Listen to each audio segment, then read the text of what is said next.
Growing up, what was your favorite thing to do every summer? Favorite place to go? Good times, right? I only ask because around here, that never changes. That excitement you felt as a kid, no matter how much time passes, it's always here. Why? Because every summer, they come back. And they come back. The best of the best in thoroughbred racing. All converging here. Saratoga. It's an 8-week party. This is one of the biggest days, and you have a front row seat.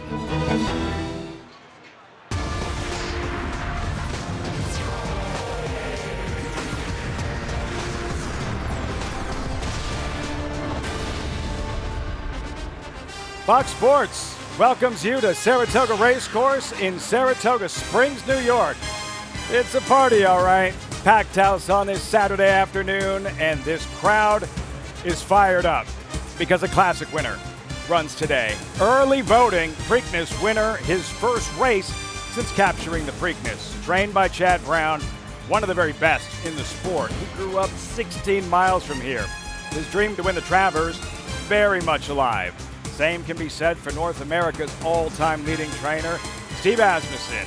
He's never won the Run Happy Travers. In 4 weeks, this colt could change all that. Epicenter, runner-up at the Kentucky Derby and Preakness. What will he do in his final Travers prep? Picture-perfect day at the track they call the Spa. Among the oldest active sporting venues in North America, welcome to Saratoga.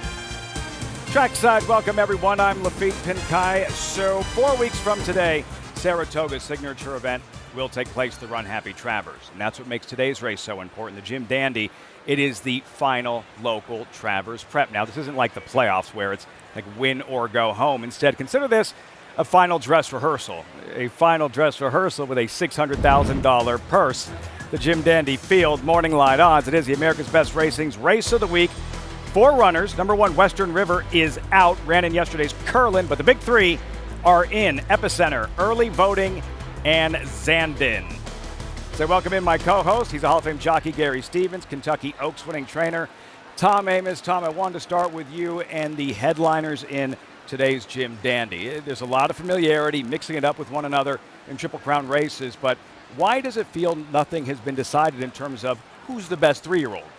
Well, the wins have been spread out amongst this 3-year-old division, and we start the second half of the season today in the Jim Dandy. Every trainer, every rider, every owner knows that the wins are so important in the second half of the season if you want to be champion 3-year-old at the end of the year. You see that list of names, some of those 3-year-olds we expect to see in the Travers, most notably Rich Strike training in Kentucky, not here today, but prepping, training for the Run Happy Travers, Gary. And then you have the jockeys, some of the very best in North America riding in this Jim Dandy. None of them have ever won a Run Happy Travers. So what is today's opportunity represent? Well, it's a prep race. This is meant to add fuel to these horses for the final prize, which is the Travers. Good performance by any one of these 4 horses, or all 4 of these horses, will propel them into the Travers. Joel Rosario, hard to believe he's never won a Kentucky or a Travers before. Irad Ortiz, the same thing. These are the top riders in the world. Flavian Pratt, they would all like to have that on their resume, the Travers. 16 stakes races so far. Saratoga, the jockeys, and the Jim Dandy have won 10 of them. The colors of the owners represented in the Jim Dandy. World-class riders, world-class trainers, as we say hello to Acacia Clement over at the Oklahoma training track, site of Chad Brown's stable. Trainer Chad Brown is set to send out 2 runners in today's Jim Dandy, an important prep on the way to this year's Midsummer Derby, the Run Happy Travers, later on in August. While Chad Brown has won many races on the New York circuit, there's one that as of yet has eluded him. A native of Mechanicville, New York, just 16 miles from Saratoga Racecourse, the Travers has always held a special place in Chad Brown's heart. Today he'll send out the Preakness winner early voting, who has plenty of early speed, and the closer Zandon, who will make his first start after finishing 3rd in the Kentucky Derby. These 2 runners could help Chad Brown have strength in numbers leading into the Run Happy Travers, Lafitte. Powerful 1-2 punch. Acacia, Chad Brown, star 3-year-olds in the Jim Dandy. Today's schedule brought to you by Claiborne Farm. Grade 1 Alfred G. Vanderbilt featuring a rock star, Jackie's Warrior. Jim Dandy post time 5:37. Main track fast. Temperature around 80 degrees as we welcome in Maggie Wolfendale standing by in the paddock. Maggie, it could be a very busy 90 minutes for another top-class trainer.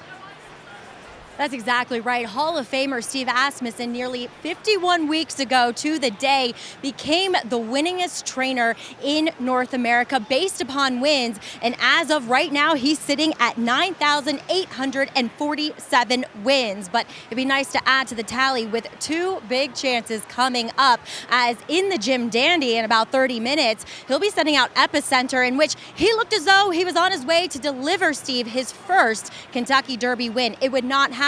Rich Strike rallying up the rail, then a troubled trip in the Preakness, but he is back in action today. But first up, the champion sprinter from last year, that is Jackie's Warrior, who is well over $2 million in winnings, multiple grade 1s, as he looks to become the first horse in history of the modern era of graded stakes to win a grade 1 at 2, 3, and 4 with this Vanderbilt try. Lafitte? When Jackie runs, you don't miss it.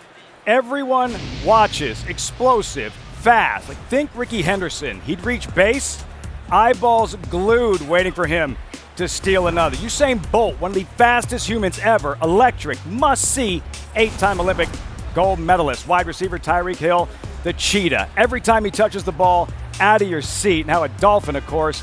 Certain athletes you don't dare miss. That's Jackie's Warrior. Something else you don't want to miss? Hard left turn. The $25 we're giving away. Head over to NyraBets.com. You get signed up. Use the promo code SPA25. Just like that, you have $25 to play with. Win it, you keep it. Lose it, it's on us. Very, very simple. But what if you've never played a horse race in your life? That's where our handicappers come into play. Andy Serling, Jonathan Kinchin standing by in our paddock set, guys. So for our new members who now have $25 to play with this afternoon, how should they use it? Or Lafitte, for some of us here having a bad day, it's the only $25 we have left. We're going to have to come up with plays in these races. Jackie's Warrior, obviously the one to beat. Jonathan, how are you using $25 free play? Well, look, Jackie's Warrior is 1-5, so he's very short odds. But I think if you want to make some money here, the way that I would do it is I'm going to play a double, $25 double, very similar to a parlay. Try to run these 2 winners together. Race 8, Jackie's Warrior here. He's just so tough. There's not a lot of free squares in racing. I think he might be a free square. And then the 5, Zandon. I think he's going to get a great setup. We'll talk about that a little bit later. $25 double, 4-5. John and I both have the same sort of idea, which is to kind of use a daily double bet as a win bet in the Jim Dandy, because we both feel very confident Jackie's Warrior is going to win, as does the public. I'm going to use the other Chad Brown runner. So we'll be rooting for Chad Brown up here so one of us can win, assuming Jackie's Warrior wins. I'm taking a 4-4 double, Jackie's Warrior, into early voting, Lafitte. Things are going to turn around for you, Andy. Best of luck, gentlemen, and to everyone taking advantage of today's $25 free play. When we come back, the party is on at the Spa. This is what it looks like for 8 weeks every summer. The celebration, nothing like the energy on a big Saturday at Saratoga. So glad you could join us. Just getting started on this Jim Dandy Saturday at Saratoga.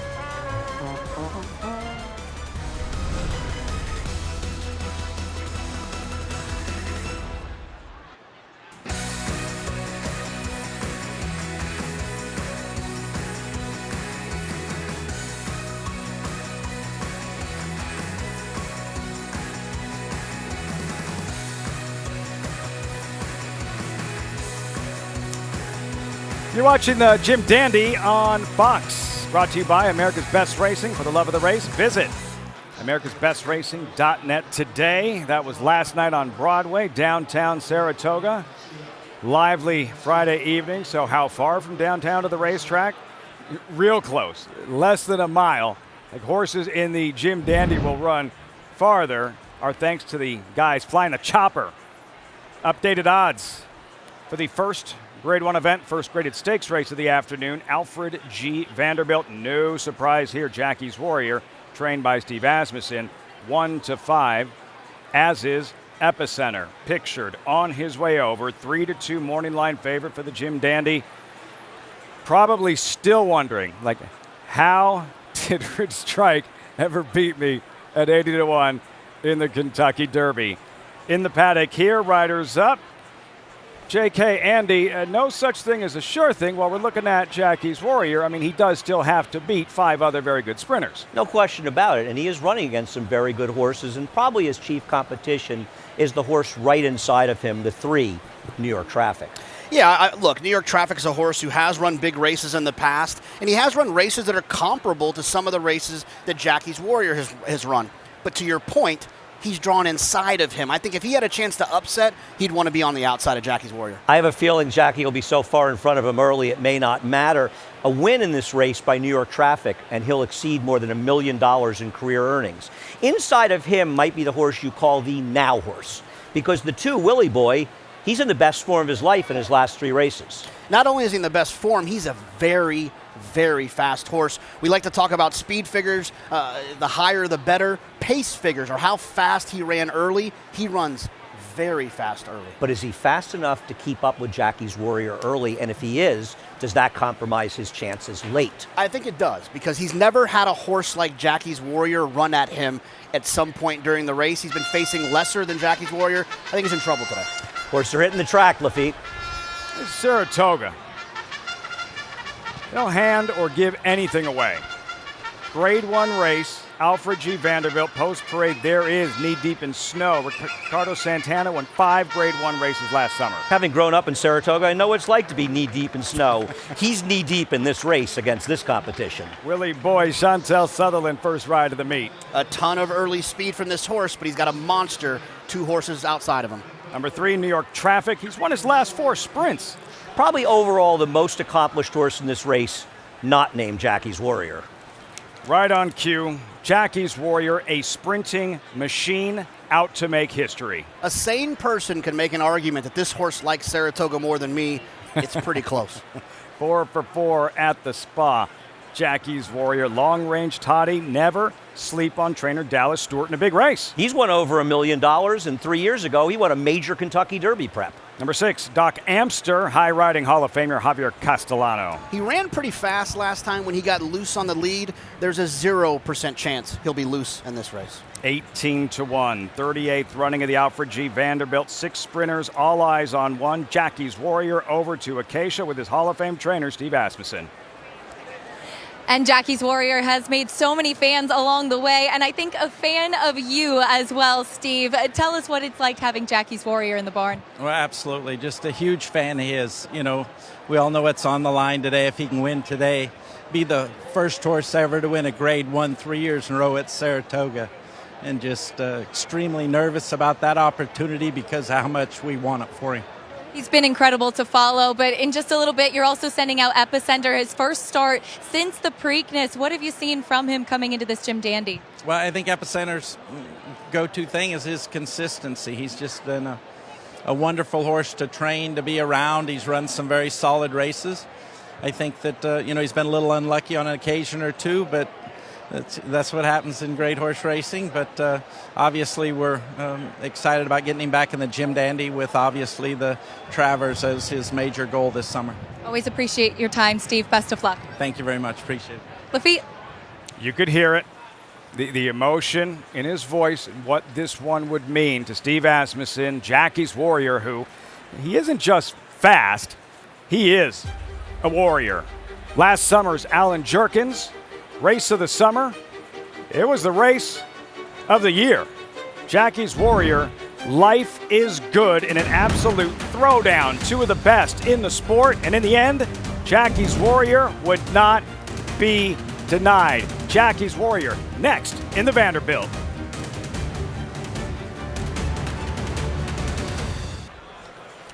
Earlier today, jockeys signing autographs for the fans here at Saratoga. It's all part of PDJF Awareness Day, Permanently Disabled Jockeys Fund. Such an important cause. Donations can be made at pdjf.org. Another look at Jackie's Warrior, 1-5, and star rider Joel Rosario, reigning Eclipse Award winner. It's like an MVP for jockeys, Gary. Look at the roll he's been on this meet. 5 graded stakes wins. It's only day 12 of 40. Yeah, it's unbelievable, like success he's had so far this meet. Most people would take that for a year, and that's happened in 12 days, and I don't think he's done yet. No.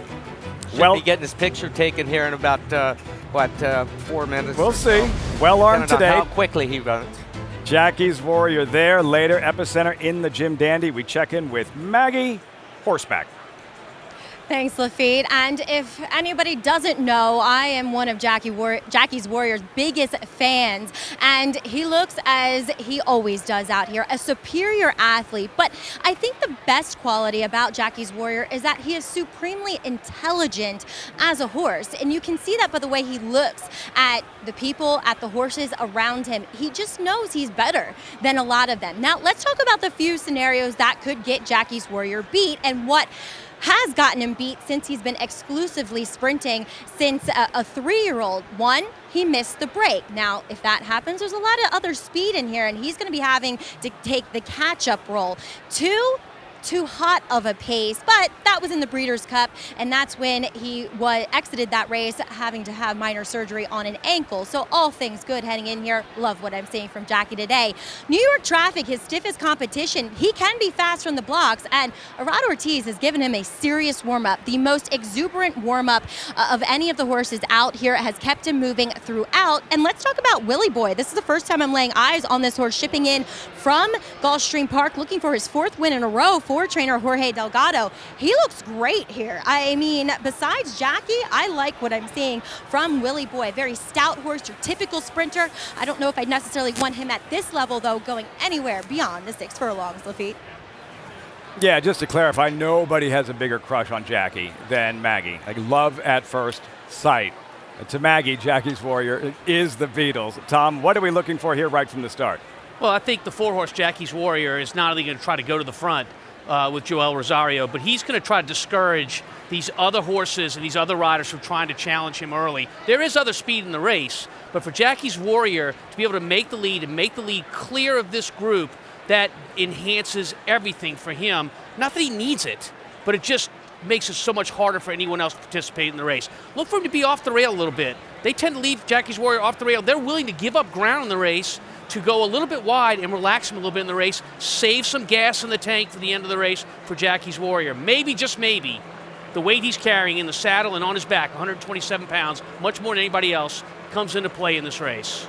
You saw John Embrial, voice of New York racing, Queens native, St. John's product, 3rd full summer on the mic at Saratoga. Steve Asmussen looking on. Jackie's Warrior out to make history. No horse ever has won Grade 1 races in 3 consecutive years. That's what Jackie's Warrior is trying to accomplish here. Post time for the Grade 1, Alfred G. Vanderbilt.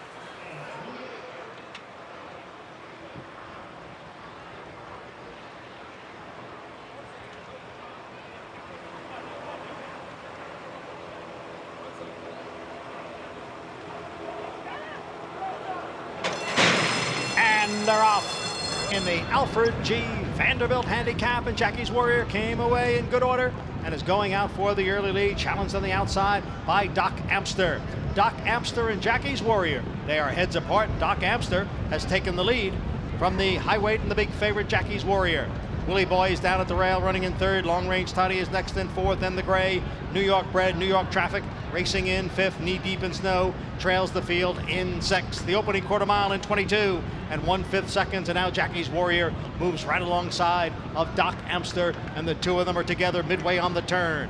Jackie's Warrior, the champ, on the outside. Doc Amster down at the rail. They've got a length and a half on Willie Boy, running next in 3rd. At the back, New York Traffic, followed by Knee Deep in Snow.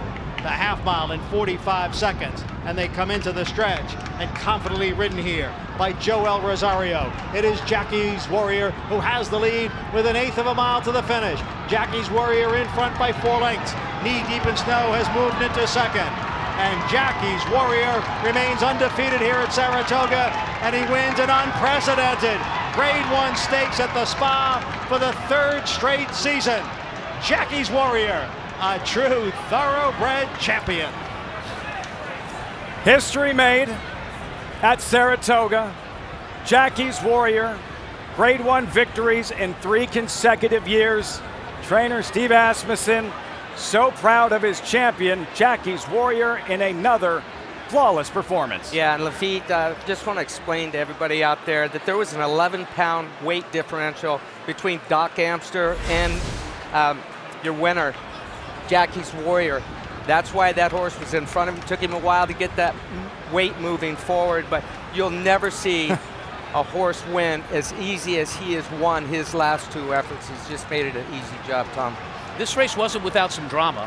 You know, Jockey's Warrior did not get to the lead out of the gate as they probably hoped they would. And not only that, he stuck inside of a horse pressing him in the 6-horse, Doc Amster. And Joel Rosario is so confident in his horse, he's actually going to take him back off that horse, move him outside, go around him, and of course, he's just that good. Never moved a muscle. Jockey Joel Rosario with Maggie. Champ. As Joel and I were just discussing, he knows he's the champ, Joel. This horse is the head of the class of this sprint division. Yes, I mean, he's amazing. I mean, it's just, he does it so easy, and man, he just unbelievable. Joel, his biggest weapon, as we've always talked about, is his first few strides out of the gate. Now, you were challenged today, but he was doing it so easily. Yeah, he did. It looked like, he worked really well out of there. It looked like that horse on the outside. He want to go a little bit, and then just put my head down there and let it go, set up the pace, and then he do anything. Joel, we'll see you well represented. Looking for yet another greatest stakes win, 6 that makes you for the meet here. But Epicenter coming up in the Jim Dandy. You've been aboard him for the works. How do you make amends for the Preakness trip and the start? Will you be looking for a more forward position today? Yeah, I hope so. He make well better, and and go from there. See what how he come. And then ride the race the way he, the way he's put himself forward. How do you like the way he's been working? I mean, he's been working really good, so we'll see what happens. All right, Joel, congratulations here with Jockey's Warrior. Thank you. Lafitte, the champ is back at his home in Saratoga. Joel might have to work a little bit harder for the next one on Epicenter. Look, Steve Asmussen, he's trained some really good sprinters. Champions, Kodiak Cowboy, Matoli, but this is different. Jockey's Warrior. And Gary, going back to the start, what'd you see right from the start? Well, he broke clean, but that weight difference, what I mean is he's carrying 11 more pounds than the horse that was on the lead, Doc Amster. And Joel, there's no panic with him. He's a reaction type rider. He knows that horse is going to burn out. But what Tom said, when he eases back, lets that horse clear him and gets him to the outside, then he becomes in his comfort zone. And from this point on, he has full control of this race. And Tom, this is Saratoga. More than 150 years of history. We have never seen what we just saw from an individual racehorse, Jockey's Warrior. 3 Grade 1 wins, Grade 1 highest designation of racing in 3 consecutive years. He's a special athlete. He's an equine athlete, but he's a special athlete, Jockey's Warrior is. This performance today, how easy he did it after encountering a little bit of, I won't call it a problem, but certainly a fly in the ointment at the beginning of this race is really, really impressive. Coming to the wire, he's geared down. He's not being asked. When he walked back with Maggie and the pony, along with Joel on top of him, it looked like he'd been for a walk in the park. Not run 109 and change for 6 furlongs or 6/8 of a mile. A stroll as he was gliding under the wire here at Saratoga. Joel Rosario, Jockey's Warrior, entering the winner's circle, yet another Grade 1 victory. And later, the Jim Dandy, early voting, Preakness winner. He's by Gunrunner. I don't know what we're going to see today. It won't be as bizarre as what happened when his sire or father, what happened 5 years ago. Don't know how it happened, but it did. Gunrunner winning the Woodward with another horse's shoe stuck in his tail. How? There's weird, and there's that. We'll be right back.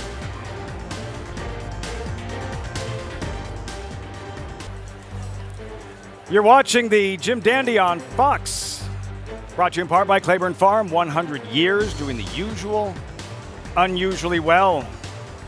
Not just a racing town, so much to do in summer at Saratoga. Every water sport imaginable at Lake George. Saratoga Lake, less than 5 miles from Saratoga Racecourse. you're not here today, that's like the only acceptable alternative. Because here, Jockey's Warrior just lit up the spa. History made at Saratoga, the trophy presentation. Jockey's Warrior 1-5 at post time, knee deep in snow. No shame in getting smoked by Jackie, everybody does. Jockey's Warrior, trained by Steve Asmussen, standing by with Acacia in the winner's circle. Can take a deep breath now after a tremendous performance from Jockey's Warrior. Steve, you trained a lot of special horses throughout your career, but Jockey's Warrior did something today that no horse has ever done. What does he mean to you? Well, just like you said, that something that no horse has ever done. To win a Grade 1 3 years in a row at Saratoga, and to think he's the only racehorse to have ever done it, knowing all of the great champions that have been here, it's what can you say? It starts with Kirk and Judy Robeson allowing us to run a champion another year. Going through the crowd, so many people, leaving him in training, and all the thanks goes to Kirk and Judy Robeson for this opportunity. And just what can you say about him? How many superlatives can you have? We are so lucky to see him run again, and Joel Rosario just never even moved. Talk me through your thoughts on that performance today. Joel's respect for the horse and how he feels about him, I think, is extremely obvious, and he has a lot to do with the consistency the horse has shown and the level he's achieved. Steve, congratulations on a tremendous performance once again. Thank you very much. Jockey's Warrior, he truly is a special horse, Lafitte. Historic, Acacia, incredible. Tom, you trained Serengeti Empress, a Kentucky Oaks winner. I remember your reaction after her Grade 1 ballerina win here at the Spa. Similar in terms of the emotion that we just heard from Steve Asmussen and just sitting next to you on that afternoon. When you have a great athlete, as Jockey's Warrior is, and you're the coach, you're the one that's bringing it together for that horse, and that horse rewards you with a win like that, there's so much pride in a win like this, I'm sure, for Steve, and certainly in the ballerina for Serengeti Empress, and me getting to be the coach. Nothing like it. You won a lot of Grade 1 races. Ever that easy? No. That didn't take long. Joel Rosario. They're going to pay him for that? I could have ridden him. Jockey's Warrior. Sensational in the Grade 1. Alfred G. Vanderbilt. Now for the Jim Dandy. Saratoga signature prep for Saratoga's signature race. Run Happy Travers. There's the field. Updated odds. Epicenter. 4-5 odds on early on. Let's go back to the Kentucky Derby.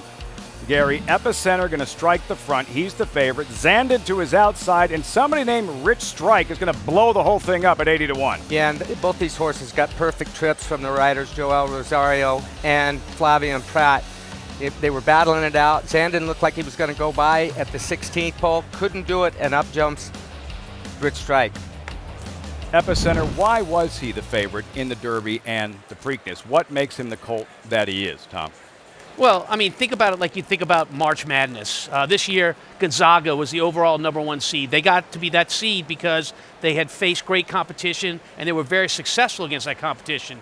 For Epicenter leading into the Kentucky Derby, and our favorite in the Kentucky Derby, he also was a horse that had great resume coming in and shown that he could perform. So then he's the favorite again in the Preakness, Gary, and what goes wrong at the start where he had to deal with early voting, making his Triple Crown debut? Look, Epicenter broke all right, but you're going to see the 6 horse veer out sharply right in front of Epicenter. Joel has to steady for 2 strides right there and opts to go down to the fence to save ground. He had to call an audible right there, like a quarterback, a new play. And it worked out as far as saving ground, but the winner, early voting, he had already opened up, established the lead, and it was too much work for Epicenter to do on this afternoon. And Tom, what is early voting, the Preakness winner, shown you? That was just his 4th career start. Could we just be seeing the tip of the iceberg? Well, you hit it. 4 starts, and you win the Preakness in your 4th start. A budding superstar? Possibly. Today's Jim Dandy, for what it's worth to each of these horses to try to rise to the top of the division, this is a very, very important race, and it could really establish the pro tem leader of this division. And then circling back to Zandon, you watched him finish 3rd in the Kentucky Derby. He hasn't raced since. He has a top-class trainer, Chad Brown, top-class rider in Flavian Pratt. This is his first summer at Saratoga for Flavian Pratt. Top-class jockey. He was ready for the challenge to head out east and take on the very best riders in North America. French jockey Flavian Pratt has experienced success everywhere he's gone. He had become one of the most prominent riders in California before moving his tack to the East Coast this spring. 4 straight graded stakes for Chad Brown and Flavian Pratt. They're putting on a show. Well, living in California was definitely not an easy decision. You don't want to be in the comfort zone and kind of, try to challenge yourself and see what could you do somewhere else. So that was my thought process, moving on the East Coast and riding with obviously a great colonies of rider and different tracks. At that point, I thought it was the right thing to do. Stepping out of his comfort zone is not something new for Pratt. I left home when I was 14 to get to the jockey school. I actually tried to leave when I was 13 and the school didn't accept me because I was too young. I think I cried for a whole day. Never been that sad in my life. Rougier, and she will deliver here, coming from off the pace under Flavian Pratt. By 2019, Pratt had grabbed some of the attention of trainers nationwide, enough to get the call from Hall of Famer Bill Mott in America's most prestigious race, setting up the biggest moment of his riding career. Obviously, we had seen that he was doing very well in California and was a good rider, and we put him on, and it couldn't have worked out better. What a great trip he worked out for him. He was 3 wide around the last turn, but he was able to avoid the contact that some of the other horses had on the inside of him. We actually did not get bothered. We took a slight little bump coming out of the turn, but really nothing that would have affected us one way or another. Then, of course, 24 minutes later, they hung our number up and made us the winner. Winning the Derby was a strange experience. A lot of mix of emotion because obviously you win the Derby, so it's great, but it's by disqualification. There's always going to be some controversy, and yeah, I didn't cross the line first. And then you have to wait. We had to wait a long time before they decide to put Country House as a winner. So hopefully one day we'll cross the line first. Zandon wins the Toyota Bluegrass with a dramatic stretch run for Flavian Pratt. Pratt finished 3rd in this year's Derby aboard Zandon, a colt he feels a tremendous amount of confidence in moving towards the Jim Dandy. In Bluegrass, he really showed a turn of foot, almost like a turf horse, so that was nice. And then he ran a huge race in the Derby, got a little break after that, and hopefully he's coming back in good shape for the Jim Dandy. He wants to win these big races outright, like none of this DQ stuff. Flavian Pratt, there's Zandon, who he'll be riding in the Jim Dandy, always highly regarded Bluegrass winner.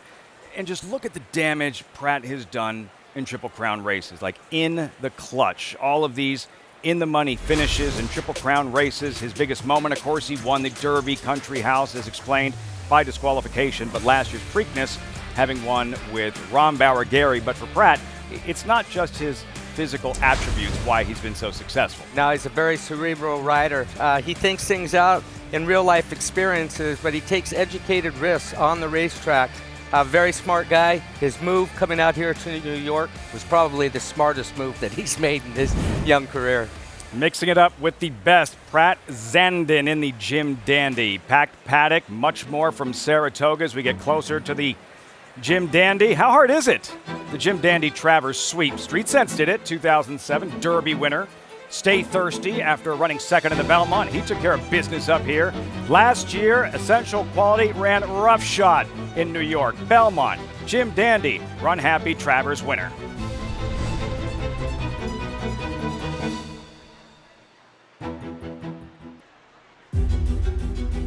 Essential Quality challenged here by Keep Me in Mind. Keep Me in Mind and Essential Quality. They battle it out in the Jim Dandy Stakes. Essential Quality won it. It is Essential Quality on the outside of Midnight Bourbon. The two of them are right together inside the 8th pole. Essential Quality narrowly. Midnight Bourbon continues the battle on. They're coming down for the finish. It is Essential Quality and Midnight Bourbon. Essential Quality has won the Run Happy Travers. Last summer, the summer of Essential Quality, sweeping the Jim Dandy and Run Happy Travers. And for that reason, the Travers canoe still donning that Godolphin blue for now. And just look at how productive the Jim Dandy has been. 10 Jim Dandy runners have won the Travers since 2000. 7 have won them both. Will that trend continue this year? We'll find out August 27th. Essential Quality, of course, trained by Brad Cox, 42 years old, one of the best trainers in the country, Tom. He is one of the top trainers in the country, and it didn't come easy. He trained privately for one group, and they decided to part ways, and Brad Cox became anonymous. Just a few horses, nobody really knew who he was. And these past 2 years, what he's accomplished truly would put anyone in the Hall of Fame. Brad Cox is a shoo-in for the Hall of Fame just in what he's accomplished in the last 2 years. His rise is remarkable. He had the favorite last year, Essential Quality, and now trying to pull off the upset, the one no one's talking about, Tawny Port. So who was Jim Dandy? He ran a long time ago. That program from 1930, what happened to him? Where'd he go? Here's champion jockey Richard Migliori. When Jim Dandy hit the wire at 100 to 1 in the 1930 Travers Stakes, leaving Triple Crown winner Gallant Fox in his wake, he pulled one of the biggest upsets in horse racing history. The horse retired in 1939 with 7 wins from 141 starts and earned just over $49,000. But what happened to Jim Dandy when his racing career ended? For 4 decades, racing historians have searched for the answer, and a 1980 article in Backstretch magazine revealed Jim Dandy's retirement were indeed his golden years. In fact, the gelding was sent to a riding academy in Glendale, California, and developed into a very successful jumper and dressage horse. The horse that made the impossible a reality on the racetrack also made people's dreams come true off of it. I lived in Glendale. I didn't know that. Jim Dandy. This is how you know a horse has reached like rock star status around here. Like when there's a bar named after him. The Jim Dandy Bar. Fun spot to spend the afternoon at Saratoga, Acacia, among many.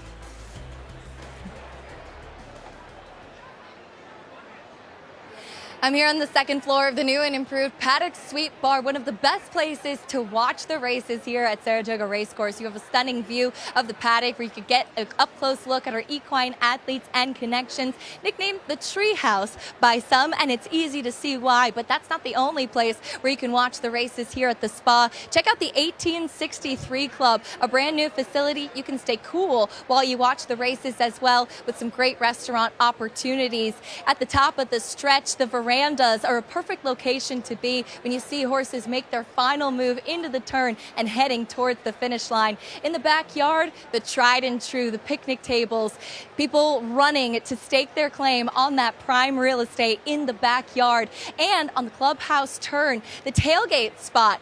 Relax, have fun, and a good location to spot some of the new features at Saratoga Racecourse, Lafitte. So many great places to spend a day at Saratoga. And then this is brand new, sort of. You're looking at the reconstructed Wilson Chute. Reconstructed because the old one was dismantled in 1972. 50 years later, it's back, allowing for 1-mile races. It's all about expansion, like more options for everyone. Speaking of options, there's the Big Red Spring. You have the option of picking our pockets for $25 today. Go to NYRABets.com now. Get signed up. You get $25 to play with. That's simple. Win it, you keep it. Lose, it's on us. Head on over to NYRABets.com. Brad Cox trying to go back-to-back in the Jim Dandy last year with his big colt, Essential Quality, trying to pull off the upset with Tawny Port. Horses arriving in the paddock, getting closer and closer to post time for the 59th running of the Jim Dandy.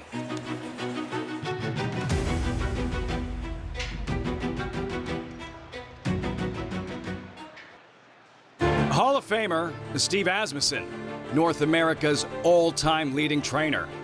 Future Hall of Famer Chad Brown, 4-time Saratoga champion. For everything they've accomplished, neither had won the Kentucky Derby. And this time, they were so close. Epicenter, Zandin surging, and here comes Rich Strike down toward the inside. It's a wild finish in the Kentucky Derby. Rich Strike does it! 2 weeks later, the Preakness.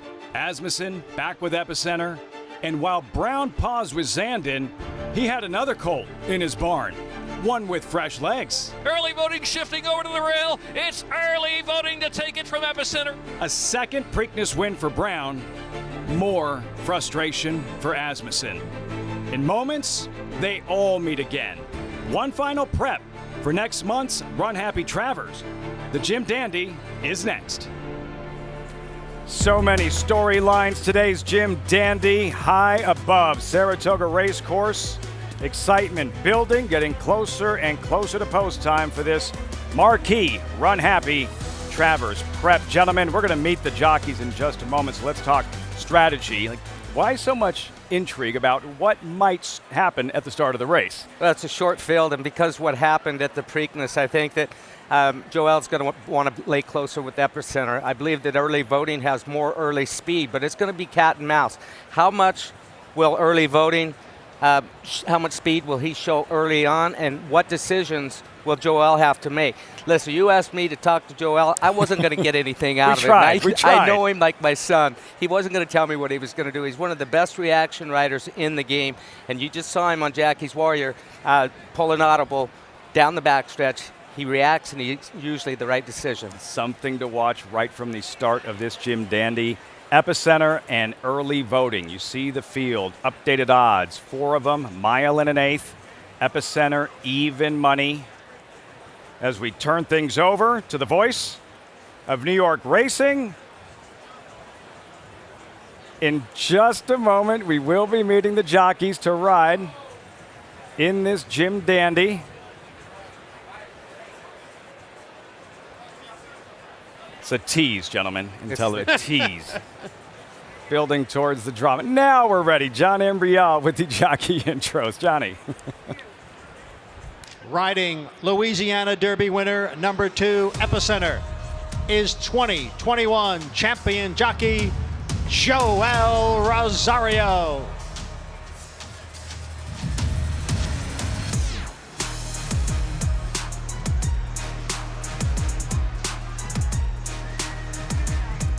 Aboard number 3, Tawny Port, is 3-time champion jockey Irad Ortiz Jr.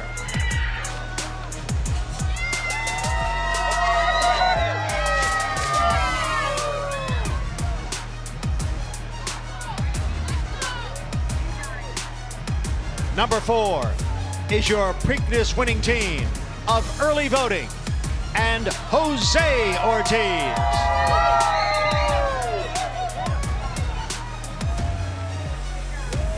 And riding Bluegrass winner number 5, Zandon, is Flavian Pratt.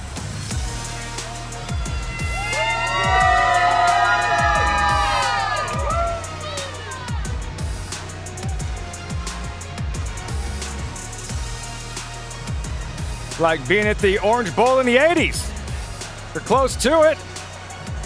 Miami Hurricane fans enjoyed that. Over to Acacia with early voting's pilot, Jose Ortiz. Jose Ortiz, you're riding early voting. Your horse has speed. It's a short field. What's the game plan out of the gate? Just make sure he breaks good out of there and, let him run to the first turn and see what the others decide to do.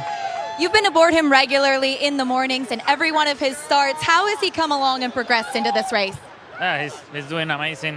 Mentally, he has developed a lot. And it's just lost motor. He got speed. I don't need the lead, which is a good thing with him, and I have a good position. Good luck, Jose. Thank you. Lafitte? What's this moment like, Gary? Walking into the paddock before a big race at Saratoga for a rider. Well, you saw Jose right there. He's got his game face on. He knows what he wants to do, get into that first turn, just a clean break, and then figure out what's going to happen, what Joel's going to do down inside of him with Epicenter according to how he breaks. But no feeling like this going out to ride your big horse. To Maggie in the paddock. Lafitte, we'll start with your current even money favorite. That is number 2, Epicenter, breaking from that rail position. As we heard Joel Rosario earlier after winning on Jackie's Warrior, he's hoping for a better break this time around as opposed to the Preakness. Now, Epicenter, he's been training so well up here. Watching his last breeze with Joel up, he just blew by a overmatched rival and just moving so effortlessly. Even better than what I'd seen from him leading up to the Kentucky Derby. Now, physically, I actually like the fact that he's getting back to 1 mile and an eighth. I know that might sound counterintuitive for the fact that he's winning 1 mile and 3/16 and nearly got there in 1 1/4 miles, but physically, he's a very broad and short and compact horse. So I think this distance actually suits him best of all. Let's move on to a horse I'm very familiar with, and number 4, Early Voting. The transformation from this horse from the last time I saw him in the Wood Memorial back at Aqueduct to today is mind-boggling. This is a horse that I questioned the 9 furlongs if he'd be able to get it. He lacked focus. He lacked athleticism in his frame. Well, he has grown, he has gotten longer, and he is so much more mentally mature, and that has come with only the last 4 months of racing, becoming a Triple Crown winner or race winner now. I really like what I'm seeing from Early Voting today, Lafitte. Early Voting.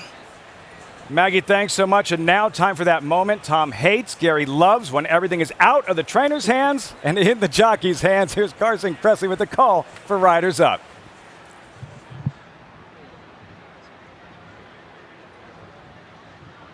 Hey everybody, it's Carson Kressley. I'm so excited to be here at Saratoga. It's a beautiful, incredible day for racing, and it's a complete honor for me to say, Riders Up! Well done, Carson. Little color, adding a little flavor. We like it. Riders Up for the Jim Dandy. We check in with Andy and JK 9 minutes out till the Jim Dandy. Thanks, Lafitte. Enough with this. Let's talk about gambling here. We got a free $25 play in this race. You and I are going in different directions in here, but we're both supporting Chad Brown runners. Yeah, look, I feel like Zandon's sitting on a big race. He's got a great race at 1 mile and an eighth. The other horses have done really well going a little bit further, but I think Zandon's sitting on a big race. I'm looking for Epicenter and Early Voting to get hooked up together on the turn, wear each other down, Zandon rolling down the middle of the track. Yeah, I'm taking a different approach here. I'm going to bet a $25 cold exact of 4-2. We'll see if Epicenter's in front of Early Voting and he stalks the way in the Preakness, or if Early Voting takes the lead and Epicenter chases him. But I think they're finishing 1-2. A $25 exact, Lafitte. Number 4, Early Voting over the 2, Epicenter. And in case viewers just joining us, head over to Naira Bets. We're giving $25 away. All right, you head over, you get signed up. $25 to play with today, any way you choose. Time's running out. Go ahead and get signed up, and now you have the approach and strategy from Andy and JK, the colors of the owners represented in this Jim Dandy, gearing up for the post-parade. Tom, any chance Epicenter outruns Early Voting and is in front when they hit the clubhouse turn? I don't see it that way. Early Voting has the most dangerous quality a horse can have, and that is tactical speed. And for Jose Ortiz being outside of Epicenter, he gets to break and watch what happens inside him. The only one that's possible to go with him early, of course, is Epicenter. But I see Early Voting going to the front, making these come from behinders, get out of their game to try to stay close to him, and they're just going to be in his wake the whole way. I like Early Voting quite a bit. That chess match between these star riders in this Jim Dandy, and now all set for the post parade and call to post for the 59th running of the Jim Dandy.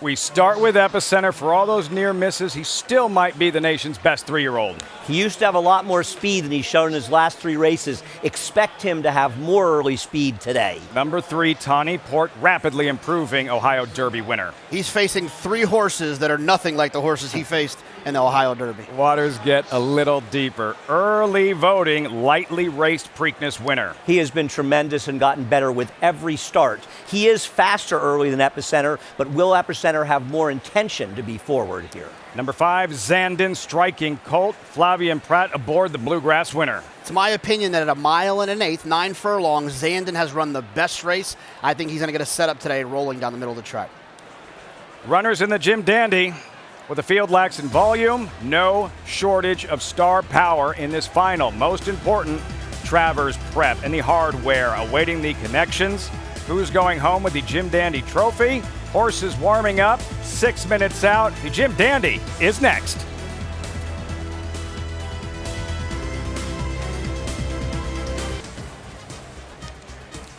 Four weeks from today, we'll be right back here. Run Happy Travers on Fox, Saratoga's signature race. 3-year-olds taking center stage with championship implications. But first, this signature prep, the Jim Dandy horses warming up on the track with about 3 minutes to post. Epicenter, even money. There's Tawny Port, the outsider, 7-1. One final thought here from Andy JK as we get closer to post time. Guys. Okay, the dynamics of the race, how the race is run are going to play a major role. Early voting is the fastest horse early if he needs to get the lead. Do you think, though, he's going to be aggressively ridden and naturally will be the controlling speed?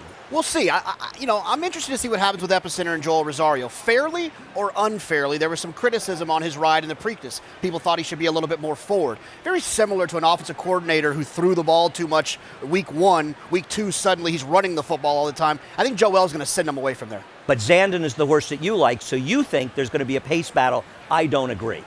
Even if it's not an early pace battle, I think they're going to look each other in the eye a lot earlier with two good horses that they haven't had to deal with in the past. That's why I think it's going to set it up for Zandon. I think they're better horses regardless of how the race is run. Let's get more from Acacia. Pleased to be joined by trainer Chad Brown and his daughters Ava and Andy. Chad, let's start with early voting, your Preakness winner. How would you like to see the race play out at the start, given his natural early speed? Yeah, as long as he breaks clean like he's done at every one of his starts, that's what I'm really looking for. It depends on what Epicenter does inside. If he's intent on going to lead, we can lay right next to him. He showed on the Preakness he's fine doing that. If he doesn't want to go, early voting's comfortable on the lead as well. Zandon, your closer, meanwhile, you've given him time since the Derby. It seems like he's flourished since then. He really has. He's put tremendous weight on. I love the way he's training. That was always the plan, to freshen him up a little bit, and I expect him to run well. Girls, are you excited to cheer on your dad? Yeah. Wishing you all the best of luck. Hoping for a dead heat here, right, girls? All right. Thank you, Chad. Chad Brown, Lafitte, and well represented with his family here as well. Good to be Chad Brown, hoping for a dead heat in the Jim Dandy. You saw Jeff Brown, owner of Zandon. How much confidence does that give a trainer, Tom? Early voting, the versatility, when he proved in the Preakness he didn't have to be in front in order to win. Well, it's everything. And he knows, Jose Ortiz and Chad Brown both know, in that 4-post position, the only possible challenge early they can get is going to be from the 2-horse Epicenter.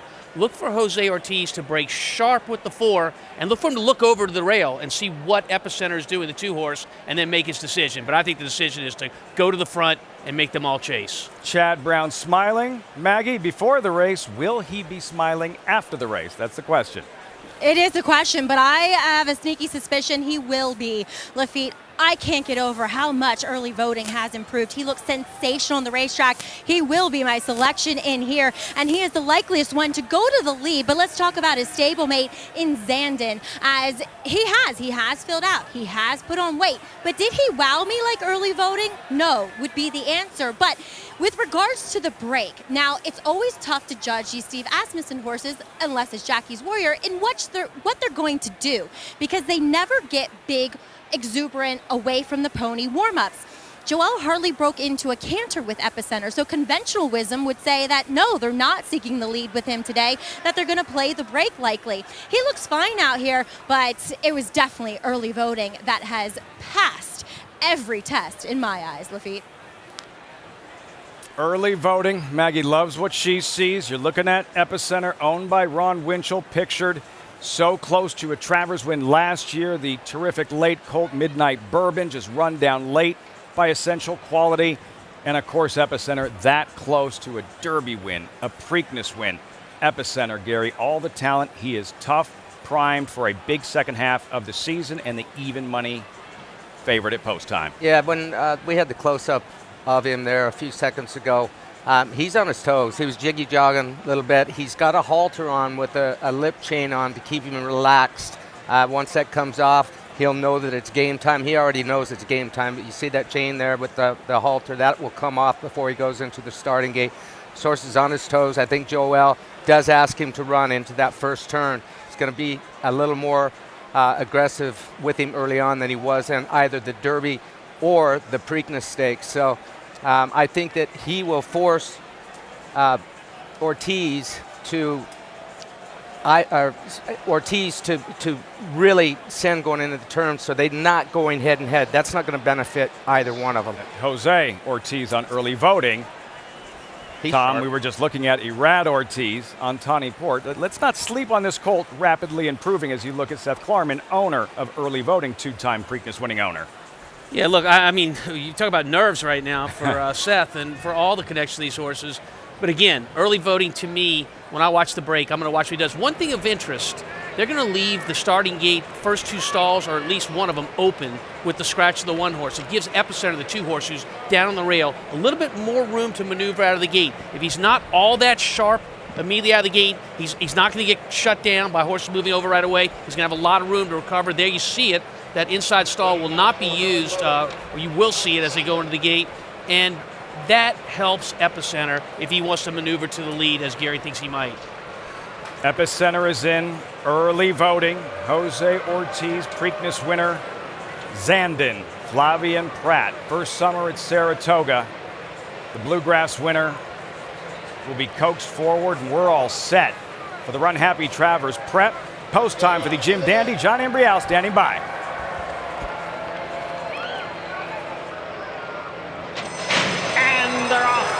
In the Jim Dandy Stakes, early voting and Tawny Port.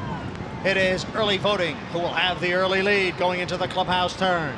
Tawny Port is down at the rail. Zandon is up close today, and Epicenter will be the early trailer in fourth. It's the Preakness winner, early voting, who leads on the clubhouse turn by 2 lengths. Zandon is racing in second. Tawny Port is next in third. Epicenter is the trailer about 5 lengths from the front as they head for the Saratoga backstretch after a quarter in 24 and 1/5 seconds. And it is early voting who shows the way here by 1.5 lengths. And stablemate Zandon is tracking in second. The longest shot in the field, Tawny Port, is next in third. And Epicenter, the favorite, is fourth as these 3-year-olds continue up the backstretch. Early voting is the leader here by a little more than 1 length. Tawny Port coming through on the inside now, right alongside of Zandon. And Epicenter continues to trail with less than a half mile to the finish now. The opening half went in 48 and 1/5 seconds. It is early voting going at a good pace here. Early voting is the leader here by a little more than 1 length. A good tempo for early voting. Zandon runs in second, Tawny Port, and then Epicenter. It is early voting the leader here. Zandon being asked for more on the outside. 3/4 went in 1:12 and 1, and they're at the top of the stretch. And it is early voting, challenged here by Zandon on the outside. Tawny Port is next, and Epicenter's out in the middle of the track. And now there's 1/8 of a mile to the finish, and Epicenter is coming on now. And Tawny Port is rallying down at the rail. Here is Epicenter, and he's the center of attention now. Epicenter comes from off the pace to win the Jim Dandy Stakes, and he did it in 1 minute, 48 and 4/5 seconds. Saratoga shaking, sight of an Epicenter in the Jim Dandy, not the way we thought we might see it. Joel Rosario takes him back, unleashes a furious rally, and rolls. Next stop, the Run Happy Travers. I can tell you what, he's one of the guttiest riders that I have seen in my lifetime, that I've ridden with, that I watch on a daily basis. For him to do what he just did, I wouldn't have wanted to be standing next to Asmussen while the running of this race was going on. But people should know that this track is very deep right now. The internal fractions of this race were very quick considering how slow this track has been playing. 1:48 and 4 is a fast time on any day. But this horse is just reaching. You're going to see him throw his ears up right in here, meaning that he's very, very happy. He's not full out. Perfect prep for the Travers. What'd you see at the start, Tom, with Epicenter when we thought it would be an aggressive ride and he winds up last going into the clubhouse turn. Well, I mean, the die was cast immediately at the start of this race. Early voting got exactly what he wanted, the 4-horse. He's going to clear these horses. He's going to make a lone lead. That's a lot easier for a horse to go along with no company alongside of him and have a lot of energy for the end. And it looked like this was really the wrong move by our winner, Epicenter, to be back in last behind these horses. But let's give some credit, and a lot of credit, to Steve Asmussen, because the way he prepared this horse, he did a lot of stamina style works with him, and he didn't indicate that he was going to show speed today based on his training. He indicated he was going to run him just like this, and it was the right move. Maybe that's why he wouldn't tell us what his strategy was. Joel Rosario, 4 wins on the afternoon, the Grade 1 Vanderbilt and the Jim Dandy. Over to Maggie. Yeah, 7 graded stakes so far in the meet for Joel Rosario. And Joel, were you trying to play it cool with me earlier, not give me any information of what you were going to do? Because we saw you last going into this first clubhouse turn with Epicenter. Was that the plan? Well, he always shows speed, but a couple of races he just kind of take a little more time to get him going. But I mean, he was there for me. Looked like those couple of horses in there, they wanted that position. Just he's a really good horse. You've ridden him throughout his career, winning 2 stakes in the fairgrounds on the road to the Kentucky Derby as well. How much has he progressed? How much has he learned and developed since then? Yeah, he just, he's get older now. He got looking more mature and stuff like that. But he really put a good race today. I mean, he tried really hard this one, So he always try. Even, when running in the Preakness, the break wasn't really good, and he still come back, And then look at he was. For a second, going to get there, but sometimes a little tough that way. Joel, you're right. He always shows up. Congratulations. She showed up in a big way in this Jim Dandy. Thank you so much. All right. You would think on to the Travers, Lafitte. Absolutely. Joel Rosario, it's day 12 of 47th. Graded stakes win. Andy J.K., this one has to feel so satisfying after those 2 tough luck second place finishes in the Derby and Preakness. No doubt a very understandably frustrating Triple Crown. It all goes away now, though. As Epicenter was a very definitive winner of this race. It was a tepid pace, and he was just too good for these horses and confidently handled by Joel Rosario. Yeah, you got to give him all the credit. He had a worse trip than early voting. He had a worse trip than Zandon, and he still won. I think he'll be a pretty heavy favorite. See what happens with Charge It or Cyberknife. I think he'll be the favorite in the Travers, and I think we'll probably see Zandon back. We'll see what happens with early voting, but I would think Zandon would show up in there off of this trip. I would agree with that. Slightly different tactics, maybe not quite as aggressive. Early voting, he comes out of this race, is a massive disappointment here. He had everything his own way in the front end. He just had no answer in the stretch. But you know what's important, Lafitte? When you run big races, it's always satisfying at the end if you feel confident that the best horse won. I'm confident the best horse won. No doubt. And when it comes to the Run Happy Travers in 4 weeks, if you want to be the king, you got to beat the king. That's the king right there, Epicenter. How frustrating is this, Tom, for Chad Brown with early voting, Zandon? It's not just that they didn't win. It's how easily they were handled late by Epicenter. And Epicenter still looked like he was full of run at the wire. Well, I think as a trainer, you always go back to the drawing board. You evaluate how you prepared a horse, what you might have done differently, what you could have done differently. And those horses are going to come back, and they're going to win some important races. They're both very, very good 3-year-olds.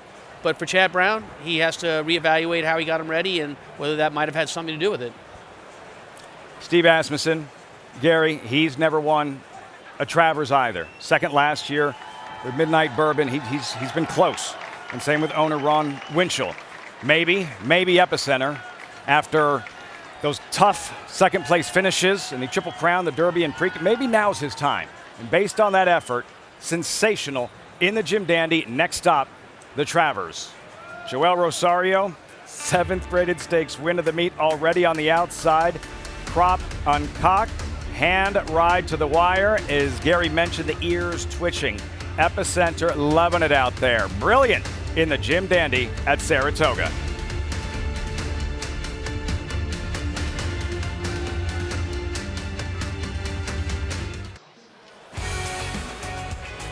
You're watching the Jim Dandy on Fox, brought to you by Run Happy, the #1 second prop sire of last year by Dirt Earnings.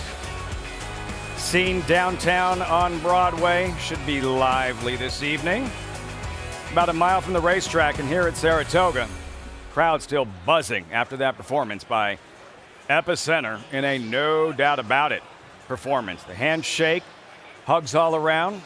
Joel Rosario, Steve Asmussen, and family. Last summer becoming North America's all-time leading trainer. Epicenter, even money at post time. Zandon having to settle for second, and Tawny Port. Epicenter, gentlemen. And based on that effort, look, the Travers is a mile and a quarter. We already know he can handle that distance. We saw that in the Kentucky Derby, but the conviction of which he won that race by, yeah, he does look like a standout in what looked like a crowded field about, 90 minutes ago. Yeah, he's turned in. He has been a special horse, but he took a huge step forward today. Expect him to take another step forward in 4 weeks in the Travers, and then on to hopefully we'll see him in the Breeders' Cup Classic against older horses. We mentioned last year, Essential Quality, defeating Midnight Bourbon, who did pass away. He was owned by Ron Winchell. It could be an incredible story, incredible moment for Ron Winchell and Steve Asmussen to get that first Travers win, a story that will unfold over the next month. We go to Acacia with winning owner Ron Winchell. Very excited to get a chance to catch up with Ron here as Epicenter. Impressive in victory, Ron, but I would imagine not the way many of us expected it. What were your thoughts early on in the race with the Epicenter last? Well, I'm not going to lie, I was a little nervous early on, but our focus has been a little bit on the Travers.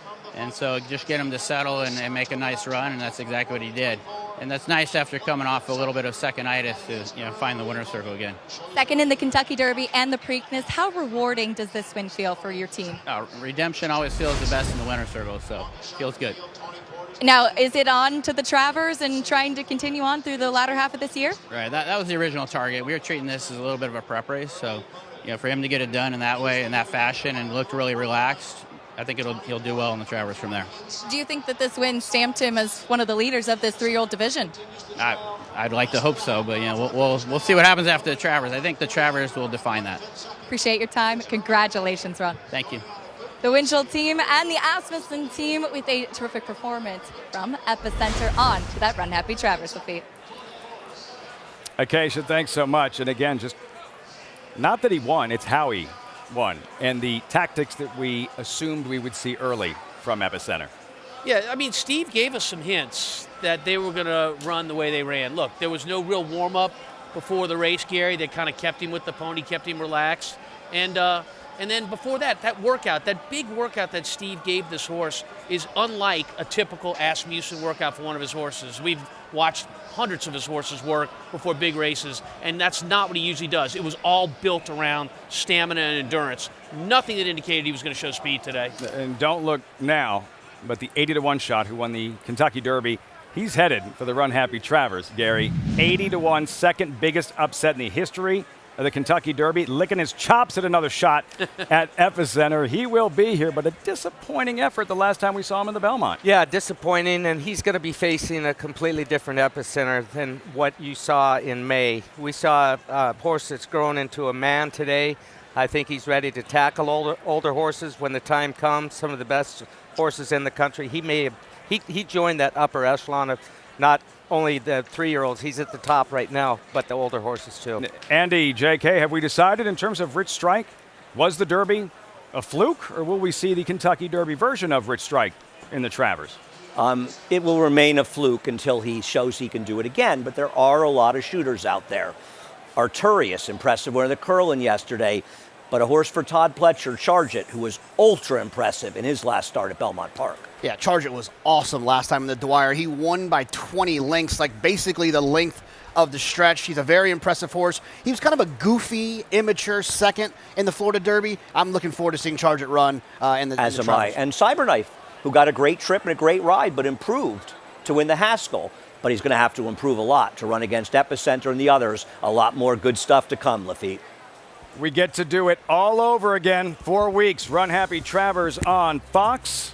Saratoga's signature event, the Midsummer Derby. Championship implications. We'll have it for you. And these top-class 3-year-olds. And what a performance by Epicenter. We saw a little bit of everything today, Gary, and it started with the special special sprinter who went out there and made history this afternoon in Jackie's Warrior. Yeah, and topped it off with the effort from Epicenter just a few minutes ago. But what Jackie's Warrior did made history today with 3 straight Grade 1 winning years as a 2-year-old, 3-year-old, and now a 4-year-old. He's a special, special individual. It's what Saratoga's all about, Tom. It is the history, and especially when it happens in front of this type of frenzied, energetic, massive crowd. Are we leaving one potential Run Happy Travers opponent out of the equation? Let's not forget Ness, the CCA Oaks winner, and her owner, Mike Rapoli, that wants to run in the Run Happy Travers. I mean, was he scared off by this performance today? I don't think so. He pointed out, he's like, that's what the fans want. A filly hasn't won the Travers since like the 50s. Another layer to that story as we get closer to the Run Happy Travers. We will see you then. Thanks so much for joining us this afternoon at Saratoga. The party started very early. Always a festive atmosphere. Nothing like the energy of a big Saturday at Saratoga. History made. Jackie's Warrior, 3 straight years, 3 straight Grade 1 victories. And in the end, Epicenter thought he might be in front. No, he's last. Joel Rosario, and from off the pace, rolls home victorious in the Jim Dandy. Next stop, the Travers. Have a great night, everyone.